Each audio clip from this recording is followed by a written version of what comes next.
Oke, baik Jenderal, terima kasih ini sudah gabung di PRFM di Bandung.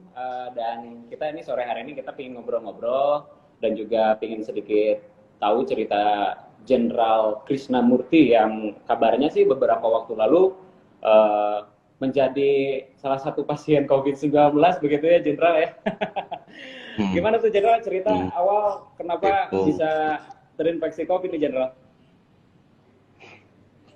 Kucingnya kepo nih. Boleh cerita Jenderal nih gimana pertama waktu itu bisa terinfeksi COVID-19 ini Jenderal? Kalau terinfeksinya kapan? Nggak ada yang Hmm, tahu. nggak ada yang tahu Nggak ada tuh. yang tahu. Di mana juga nggak ada yang tahu. Tapi Hmm, kemungkinannya karena saya polisi banyak berhubungan sama teman-teman, eh, maksudnya warga masyarakat, baik. walaupun sudah hati-hati, possibility-nya selalu ada. Tapi sebagai informasi bahwa di keluarga saya tidak ada satupun keluarga saya yang kena kecuali saya. Oke. Okay. Di kantor saya satu lantai itu secara periodik dilakukan swab Ya. seminggu sekali dan yang terkena saya dengan beberapa staf pribadi saya, staf Hmm. uh, sekretaris saya dua orang, staf Oke. pribadi saya satu orang, jadi total empat. Tapi teman kantor lain tidak. Nah, Hmm. siapa yang menulari, siapa yang ditulari kita nggak tahu. Oke. Kita Okay. nggak tahu, tapi itu berdasarkan swab. Akhirnya kami berempat melakukan isolasi mandiri. Awalnya Hmm. dari situ. Tapi um, saya menduga ada Hmm. beberapa titik singgung staf saya mungkin karena dia naik angkutan umum. Ya. Yeah, yeah. uh, itu bisa saja menulari saya. Kita karena beberapa kali ber, interaksi secara dekat, terutama Hmm. makan bareng. Nah, makan bareng itu, makan siang Iya, bareng itu iya. adalah salah Iya satu betul. yang harus dihindari itu nanti ya, itu Iya. makan siang bareng. Atau Hmm. karena saya pernah beberapa kali berada di crowd, kerumunan, Hmm. dan kerumunan itu adalah salah satu yang dihindari. Namun ketika saya kena, keluarga saya, asisten rumah tangga saya, itu tidak ada yang kena. Jadi Oke. Okay. kemungkinan kalau ditanya dari mana tertularnya ada di titik crowd tadi, kerumunan. Oke. Okay.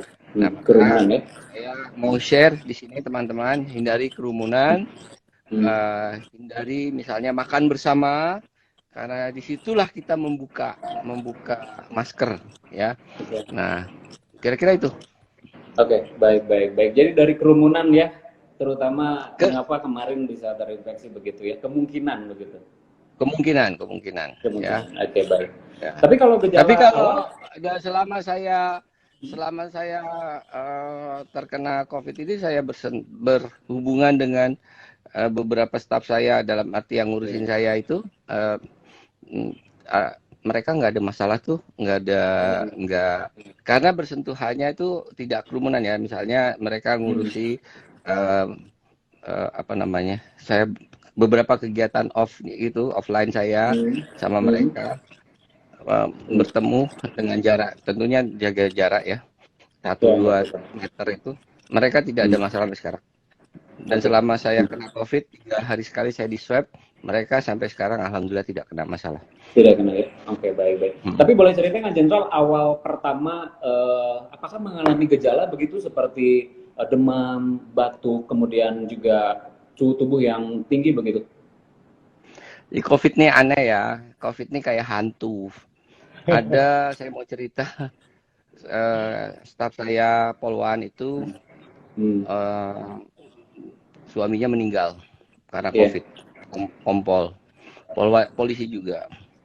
Tapi sang istri Polwan ini dengan putra putrinya sehat walafiat. hmm, oke, Jadi satu keluarga ada yang kena, tapi satu keluarga sisanya tidak masalah.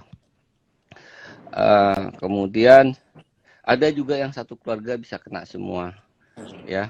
Nah, saya pribadi Tadinya juga nggak ada masalah, tapi saya merasakan waktu itu hari Rabu sekitar tanggal 11-12, saya lupa tanggalnya. Itu Desember. Malam-malam saya demam, merasakan demam yang tidak nyaman, dan kemudian saya melakukan demam tidak nyaman tuh tidak pernah saya rasakan. Misalnya Iya. Oke. pergelangan kaki saya ngilu, eh, tubuh dipencet mana mana bagian mana saja tuh sakit. Misalnya Oh, tangan, iya. tangan Iya. ngilu-ngilu kan, kita pijit, Iya, iya. dipencet sini sakit, pencet sini Iya. sakit, pencet paha sakit, gitu kan. Hmm. Hmm. Jadi semua karena kita pikir kita demam. Nah, tapi suhu tubuh nggak panas. Jadi Oh. kalau ada pengecekan di gedung, suhu Hmm. tubuh itu bisa jadi orang COVID tapi suhu tubuhnya tidak panas. Kebayang ya, demam Iya, tapi iya. suhu tubuh tidak panas. Saya pernah merasakan demam tinggi waktu saya di daerah misi Sudan tahun 2008. Hmm. Pantu tubuh saya itu sampai 38, 39. Itu waktu itu suhu di luar itu 49 derajat, suhu cuaca di luar. Nanti saya pakai selimut double 7 Iya. karena demam. Ternyata itu di daerah misi ya, di gurun pasir. Ternyata saya kena malaria. Nah, Hmm. COVID beda. Saya ngerasakan serasa demam, ngilu-ngilu, tapi suhu tubuh saya 36. Oh, oke. Jadi kalau dibilang demam, demam, tapi kalau dicek suhu tubuh tidak menunjukkan suhu tubuh yang tinggi. Hmm. Nah, gitu ya. Nah, dari situ saya merasa kok saya demamnya aneh. Saya juga sebelumnya Januari dulu pernah merasakan uh, juga seperti ini. Nah, setelah itu minum obat penurun panas, ya nggak panas, tapi masih ngilu badan, Hmm. ngilu-ngilu yang kayak demam gitu. Nah, dari situ dilakukan swab. Dan saya minta Iya. swab satu kantor waktu itu. Hmm. Dari hasil swab satu kantor diketahui bahwa saya sudah curiga ada sesuatu, dan betul saya dinyatakan positif COVID, dan CT-nya rendah sekali waktu itu. Jadi Oke. alhamdulillah kami ini ada swab seminggu sekali karena memang intensitas pekerjaan yang mengharuskan tes swab terus, Hmm. dan itu terdeteksinya cepat. Hmm. Karena Oke. setelah demam itu saya dengan beberapa staf masuk rumah sakit Polri, Iya. dilakukan pengecekan, foto toraks, kemudian juga lakukan CT scan, dan ternyata diketahui paru-paru saya terkena COVID. Hmm. Dan COVID itu bisa menyerang mana saja. Kebetulan ke diri saya menyerang paru-paru. Tapi ke staf Iya. saya mereka paru-paru tidak terserang. Hmm. Nah, di situ kita ketahui paru-paru itu terserang, tapi masih kondisinya tidak parah. Sehingga dilakukan pengobatan oleh dokter rumah sakit, pengobatan terhadap infeksi paru-paru, Hmm. dan pengobatan terhadap gejala-gejala Iya. COVID dengan menggunakan obat-obat yang diberikan oleh dokter. Oh, dokter ya. Oke, Kira-kira baik, baik. iya. Baik, baik. Jadi kalau kita tahu kan sebetulnya COVID ini bisa dibilang menyerang siapapun begitu ya, tidak memandang profesinya apa, jabatannya apa, begitu. Nah, selain menyerang fisik tentu saja COVID ini menyerang mental. Nah, yang Jenderal rasain mental Jenderal setelah terinfeksi COVID itu seperti apa nih Jenderal? Sempat down atau seperti apa? Enggak lah kalau down. Karena kalau Iya, sakit itu kan semua dari Allah, ya iya. kan? Yang nyembuhkan Allah. Manusia-manusia di bumi ini berikhtiar, dokter berikhtiar, semua berikhtiar. Jadi titik down-nya itu kurang. Artinya Iya. saya ingin memberi semangat, kalau kita kena penyakit, percayalah itu memang datang dari Allah. Nah, kalau menyerang siapa saja, iya. Dia mau kita katanya nih, berjemur, rajin olahraga, Iya. makan sehat segala macam. Kalau mau kena kena aja. Jadi ya ya kalau nggak berjemur, nggak ngapa-ngapain, kalau lagi nggak kena Iya. aja. Yang Hmm. sudah jaga protokol kayak kawan saya kemana-mana bawa semprotan, jaga jarak, kena juga, Kena juga kena ya. juga. Jadi uh, Iya. kita yang harus kita jaga adalah menghindari kerumunan, menghindari kan upaya ya, menghindari kerumunan, menghindari apa namanya bersentuhan, ya, Yeah. berdekatan, ya, rapat yang terlalu dekat, makan bersama, acara-acara yang nggak penting itu zaman sekarang memang harusnya tidak perlu dilakukan, hindari, ya. Kemudian gizi cukup, vitamin cukup, olahraga cukup, sudah dijaga itu, insya Allah tidak kena, ya. Nah, kemudian setelah kita kena, maka yang pertama kita ingat bahwa ini pasti dari Allah. Ya, kita jangan berkurang ibadah kita sama Allah. Itu penting. Nah, bahwa kemudian kita berpikir lagi, COVID ini kan cuma dua, sembuh atau meninggal. Karena pengalaman yang lalu. Dan kalau kita akhirnya kembali kepada Allah, ya itu sudah jalannya. Tapi kalau kita sembuh juga sudah jalannya. Maka kita berupaya melakukan pengobatan, tidak perlu kita down. Karena yang dirasakan saat COVID itu, saat ya gejala-gejalanya, di luar yang pernah kita rasakan selama kita hidup. Saya umur 51 tahun tidak pernah merasakan sakit seperti ini. Dibilang sakit, nggak sakit, dibilang nggak sakit, sakit. Nah, COVID ini nggak kayak demam. Kalau demam nih ya, misalnya kita panas nih, pilek, panas, keluar, lari keluar, lari siang itu keringetan, pakai jaket, terus sembuh, seger. COVID itu nggak bisa gitu. Mau kita lari, mau kita olahraga, mau kita berjemur, kalau penyakit di dalamnya ini tidak dihilangkan ya nggak sembuh. Jadi karena tiba-tiba badannya lemes, jalan limbung, keseimbangan tidak ada, tiba-tiba nih, ya kan, sholat itu pas sujud tuh jatuh geblak gitu kan, Duh, ini ada apa ini? Tapi dibilang sakit juga kita nggak tahu sakitnya apa. Nah, pada titik itu ternyata tubuh kita nih berperang melawan virus dengan energi yang luar biasa sehingga tersedot energi kita. Nah, kenapa kita harus isolasi? Karena dengan kita isolasi, kita menjaga diri kita dan menjaga orang lain. Sebenarnya gitu kan diharapkan. Jadi bukan berarti kita tidak boleh keluar, tapi kamu menjaga lingkungan orang. Ya, kalau misalnya nih olahraga lah di taman yang nggak ada orang, jauh dari siapa-siapa. Bukan terus kita, saya mau olahraga di GBK, padahal kita positif COVID. Kita kurang ajar kalau kayak gitu. Kita mentransfer penyakit. Nah, maka kita harus mengisolasi diri, mengembalikan imunitas diri itu terbangun untuk melawan COVID dengan bantuan pengobatan ikhtiar dari dokter tersebut.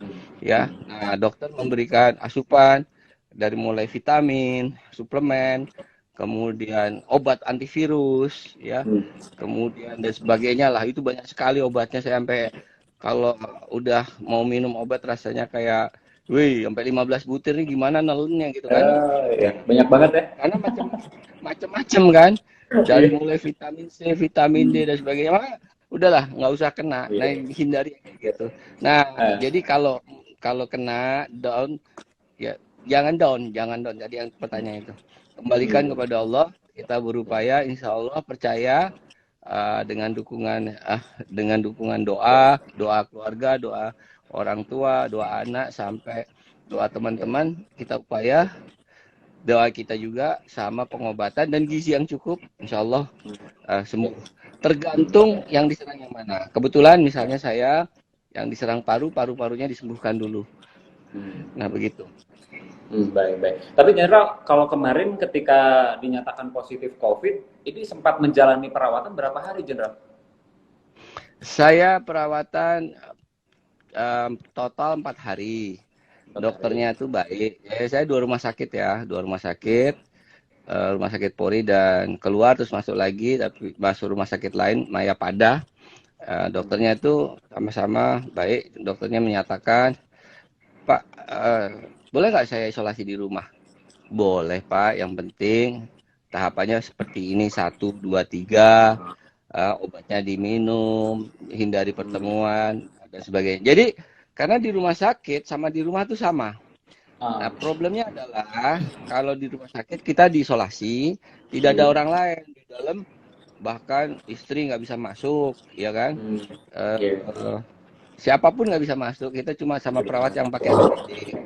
Kalau Hmm, misalnya kita pesan makanan diperbolehkan, makanan yang sudah masuk ke ruangan kita keluar dibuang karena kan nggak disentuh orang. Kita pesan Gojek, Gojek itu iya. sampai ke bawah, satpamnya bantu naikin pakai APD. Jadi Hmm, rupanya kalau udah kita diisolasi di situ.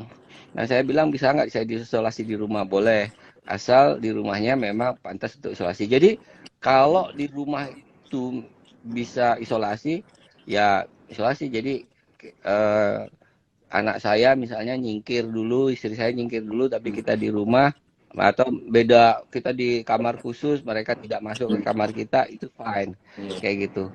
Nah, sebenarnya Oke. itu kata dokter, prasyarat itu bisa dipenuhi tidak? Kalau bisa dipenuhi silahkan. Saya bilang saya bisa. Nah, jadi Oke. saya bisa. Jadi setelah apa namanya dirawat, dikasih tahapannya, kasih obatnya, saya diperbolehkan untuk isolasi di rumah. Tapi kalau fasilitas di rumah tidak ada, saya bisa diisolasi di kantor. Itu Di di kantor ya. kantor, di rumah sakit. Itu dengan Oke. syarat Hmm. ada saturasi yang dihitung. Saturasi itu denyut apa namanya darah, oksigen dalam darah. Iya. Oksigen dalam darah ada alatnya. Mana? Ini Oh, ada alatnya ya? alatnya. Hmm. Ya, ini. Oh, Jadi iya, iya, iya. alat ini saya nyalakan. Nah, ini Hmm. terus tangan jari kita masuk. Dimasukin Tar, ya? Oh, oke. tar Wah, saya terus, tunjukkan. terus. Nah, Nah, ini terus jari kita dimasukkan, dinyalakan. hmm. Terus sekarang jari kita Iya. dimasukkan. Nah, nah. Oh, iya, iya. Oh, ini namanya oximeter ya. Oximeter, oke. Nah, Nah, dia. nah, iya, iya. Nah, jadi oksigen saya dalam darah itu 97 nilainya. 97. Di, Hmm. nah, 96. Kalau Hmm. dia di atas 90-an, 95 ke atas, itu normal bagus. Tapi Bagus. kalau oximeter saya di bawah 90, maka saya harus masuk rumah sakit. Hmm. Nah, Oke, oke, oke, oke. mantap. Baik, baik, Nah, baik. itu Nah, ya. baik. Iya. Jadi pertanyaan selanjutnya mungkin ini mungkin di Instagram, di Twitter, di media sosial kan banyak masyarakat yang masih menilai COVID itu hoax, tidak ada COVID, konspirasi dan lain sebagainya. Nah, Jenderal melihat masyarakat yang masih menganggap COVID hoax itu seperti apa ini? Ya, orang Indonesia itu jangankan COVID, ada teroris saja mereka nonton kita tembak-tembakan, apalagi COVID. Ya, Iya, iya. jangan-jangan kalau Iya, ada, saya nggak tahu cara berpikirnya. Tapi saya ingin yakinkan pada teman-teman, hmm, hmm, iya. COVID itu berdasarkan pengalaman saya, penyakit yang saya alami, COVID itu ada dengan menimbulkan gejala-gejala dalam tubuh yang luar biasa tergantung bawaan Hmm, penyakit. Kalau saya terserang paru-paru, staf ada beberapa staf yang terserang jantung. Jadi iya. jantungnya tadinya tidak masalah, terserang COVID, itu Hmm, sebulan dia kena COVID, setelah sebulan dia di rumah sakit, COVID-nya hilang. Alhamdulillah, iya. COVID-nya hilang. Tapi rupanya jantungnya habis itu berhenti. Iya. Jadi dia setelah merusak organ tubuh, COVID-nya hilang. Hmm, Itu terjadi. Awalnya, jadi COVID ini kayak hantu kan, dia masuk ke tubuh terus nggak tahu iya betul. masuknya kapan, dari mana, masuk kemana, nyerang kemana, kita nggak tahu. Nah, eh, dengan apa yang saya sampaikan ini, percayalah bahwa COVID itu ada, COVID itu masih sebagai pandemik, COVID itu harus Hmm, dihentikan, dicegah perantainya. Apakah hmm, sekarang upaya-upaya pemerintah yang dilakukan itu tentu berdasarkan keputusan dari masukan dari para ahlinya, ya, dari ahli-ahli yang sudah memutuskan, dan kemudian dibuatkan aturan, norma-norma yang harus ditaati, dan harus kalau tidak ditaati harus ditegakkan. Saya kira kita semua harus menaati, bukan untuk kita, tapi untuk orang lain. Kenapa sih iya. kita tidak mau jaga orang lain? Tapi oke, kalau nggak mau jaga orang lain, jaga diri sendiri. Kalau jaga diri sendiri, tapi ini dua kepedulian ini harus tumbuh di antara masyarakat. Kami yang peduli saja kena, apalagi yang tidak peduli. Kasihan kan di luar itu ada Iya, betul. tenaga kesehatan, Ya, ada orang-orang yang punya anak kecil, punya istri, punya keluarga, yang bisa terpapar hanya karena ketidakpedulian kita. Saya kira itu saya ingin sampaikan. Baik-baik. Jenderal, ini mengenai protokol kesehatan yang terus disosialisasikannya oleh pemerintah, oleh Pak Presiden, begitu oleh kepala daerah. Nah, Jenderal sendiri melihat sudah sejauh mana kepatuhan masyarakat kita ini menerapkan protokol kesehatan dalam sehari-hari, Jenderal? Jangan saya menilai kalau kayak gitu. Wartawan lebih pinter nilai, wartawannya tanya sama orangnya. Jadi kita punya indikator. Indikator itu menjadi perspektif cara berpikir kita. Cara berpikir kita menjadi standar cara bertindak kita. Tapi yang kita punya ini, kalau kita sandingkan dengan orang-orang, maka kita mengatakan, kamu kok tidak mematuhi protokol kesehatan karena kita punya standar. Nah, masalahnya orang-orang itu tahu standarnya nggak? Menurut mereka prokes protokol kesehatan, padahal tidak. Jadi Tidak. berdebat sama yang begituan tuh nggak ketemu. Nah, karena itu harus terjadi. Sudah disosialisasikan, gunakan masker, jaga jarak. Nah, apalagi itu? Cuci tangan, ya kan? Tidak Nah, berkerumun. tidak berkerumun. Kan sudah Iya. dibuat tuh protokol kesehatan. Nah, buat mereka tidak berkerumun tuh artinya saya tidak joget-joget dangdut misalnya. Tapi kalau masuk restoran itu tidak berkerumun. Saya udah cuci tangan. Buat mereka cuci tangan, kena air, kena sabun itu cuci tangan. Saya pakai masker, padahal maskernya masker biasa. Yang penting saya pakai masker cuma takut ditangkap Satpol PP misalnya. Ya, nah standar yang berbeda ini harus dikunci kepada standar nasional. Ya, standar nasional misalnya masker, gunakan masker dengan Yang baik dan model benar, masker yang Pak, ya. seperti ini. Baik benar ya. Masker yang baik benar dicontohkan di media nih, pikiran rakyat nih nulis nih. Masker yang benar nih, gede nih satu halaman. Masker yang benar seperti ini. Nah, sehingga nggak ada lagi yang pakai masker scuba, masker apa itu. Iya, masker yang cuma di sini Ya. doang ya, Jenderal ya. Nah, ini pertanyaan bagus buat wartawan. Saya mau katakan, standar protokol kesehatan orang itu berbeda-beda. Buat dokter, standar protokol kesehatannya APD. Nggak karu-karuan bajunya. Nah, buat kami polisi seperti ini. Tapi buat orang-orang yang di jalanan, berbeda lagi. Nah, kita ketemu orang kan berbeda. Nah, kalau gitu standarkan. Sosialisasi, hajar terus. Seperti, apa ya, orang barbelan itu. Batu kalau ditetesin terus kan lama-lama lunak. Orang barbelan sekali ngangkat 20 kilo sama barbelan berbulan-bulan ngangkat 3 kilo, 5 kilo, 10 kilo, lama-lama jadi kuat. Nah, kalau mau media itu menghajar terus halaman satu, masker kayak gini tidak cocok, masker ini cocok, terus dihajar. Lama-lama orang pakai masker itu. Dulu kan orang nggak pada mau pakai masker tuh. Pakai masker takut ditindak. Sekarang masker kayaknya sudah hal wajar. Tinggal maskernya. Dulu berkerumun itu ini masalah kerumun. Ini belum menjadi standar mereka. Saya mau ingetin, berkerumun itu adalah klaster. Kantor itu klaster. Di kami kantor itu klaster, maka harus ada work from home. Dibagi. Ya. Tapi kan polisi pusing. Gimana kalau polisi work from home? Siapa yang mau jaga jalan? Makanya polisi itu paling rentan. Sudah berapa ratus orang yang meninggal. Berapa ribu orang polisi yang kena COVID.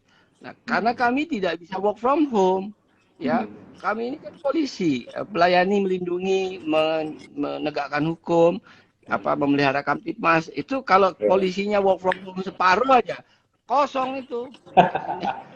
Iya. Betul sekali. Kalau wartawan kan bisa nulis dari rumah. Nah, terhadap yang kayak begini tidak bisa dihindari kerumunan itu. Bagaimana standar di kantor misalnya? Standar di kantor harus dirubah caranya, ya. Silahkan media mengangkat isu itu, ya, PR halaman 1. Halaman 1. Tulis masker fotonya gede. Ini masker ini tidak pantas pakai tanda silang. Dong dong Iya. dong dong dong. Cocoknya Ya, pakai masker yang ini begitu ya. ya tanya dokter, jangan tanya saya. Iya. Ya, Iya. saya punya masker kayak begini misalnya. Ya, Hmm. masker sebentar. Sudah. Nah, saya punya masker nggak mau yang aneh-aneh. Masker saya ya yang ini. Oh iya iya. Ya. Kalau Masker saya nggak medis. percaya. Masker medis kalau mau digabung sama yang maskernya Polri, ada lambang Polri dengan TNI itu, tetap Iya. dalamnya ini sekarang. Iya, betul. Nggak bercanda Untuk ini menghindari, COVID nih. Kalau masker kain ada nih ya, saya punya masker kain mana sebentar. Diketawain sama dokter. Nih. Karena nggak sesuai ini ya untuk pencegah droplet ya. Ini masker kain, cakep emang. Silahkan aja pakai masker kain, tapi di dalamnya ini. Nah, maksud saya begitu. Nah, itu tanya dokter deh, silahkan. Ya, itu prokes orang itu beda-beda. Sebagian saya lihat ini ya, tukang sayur, tukang parkir, pakai masker yang dia pakai udah 20 hari nggak dia cuci-cuci. Dari cuci-cuci ya. Kalau kita udah kena COVID sehari ganti. Kalau perlu sehari bawa 2, gitu kan? Nah, seperti itulah kira-kira. Baik, Jenderal, ini nggak kerasa ya kita ngobrol-ngobrol udah lama banget, tapi karena keterbatasan waktu, mungkin terakhir yang ingin Jenderal sampaikan buat followers Pak Jenderal dan juga followers di PRFM, seperti apa ini terkait dengan pencegahan COVID-19 ini, Jenderal? Pencegahan ada protokol. Protokol itu adalah norma aturan yang disepakati bersama. Ya. Nah, protokol kesehatan terkait COVID itu sudah ada. Bahasa pemerintah tuh mencuci tangan, memakai masker, ya, menghindari kerumunan, ya, itu yang standar dasarnya. Itu tolong ditaati, bermasker, ya, mencuci tangan wajib dan menghindari social distance itu wajib, menghindari kerumunan itu wajib. Itu saja kalau dilakukan sudah menolong untuk menghindarkan untuk menghentikan pandemik ini pada waktunya nanti. Tapi kalau itu tidak dilakukan, ini kita nggak berhenti-berhenti. Kasihan ya, anak-anak sekolahnya udah setahun nggak sekolah loh. Iya. Bayangin, anak saya lulus SMA. Anak saya lulus SMA-nya online, lulusan wisudanya online. Tapi saya juga untung karena saya lagi ngambil S3 di Unpad sama Kang Erwin. Jadi saya harusnya pirawiri ke Bandung, akhirnya online juga gitu. Ya kan? Jadi protokol kesehatan itu harus dihindari. Pun kalau kena COVID yang kuat, insya Allah sembuh, yakin sembuh. Karena ini semua datangnya dari Allah. Kita berikhtiar untuk menyembuhkan, percaya kepada dokter, kepada ahlinya, jangan ngobat-ngobatin sendiri. Karena kan banyak nih, pakai minyak kayu putih lah, pakai ini, ayo pusing. Waktu saya kena COVID, semua ngasih saran, lama-lama jebol saya kalau semua saya penuhin sarannya kan. Kan galau tuh kena COVID, galau dalam artian, yang paling galau tuh orang dekat kita. Orang tua kita galau, istri kita galau, ngasih ini, ngasih itu, ngasih ini, ngasih itu, teman kita galau, ngirim ini, ngirim itu.